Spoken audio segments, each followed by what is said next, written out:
სისულელური რაღაცა რომ მიაწერენ, რომ საქართველოს ქართველებისთვის არასდროს არ უთქვამს ზვიადგამსახურდიას.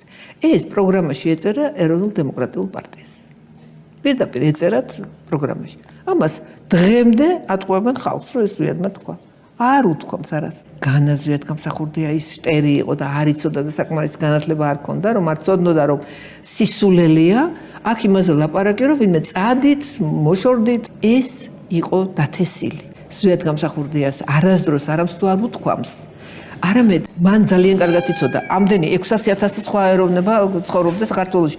600,000 ადამიანი რო წავიდეს ქვეყანას რა ეშველება. ქვეყანა ხო დაინგრევა, დაიქცევა. სამუშაო ძალა არ იქნება, ეკონომიკა არ განვითარდება, დაიცლება ეს კუთხეები. ზოგთან მართლა მივიდა ვიღაცა.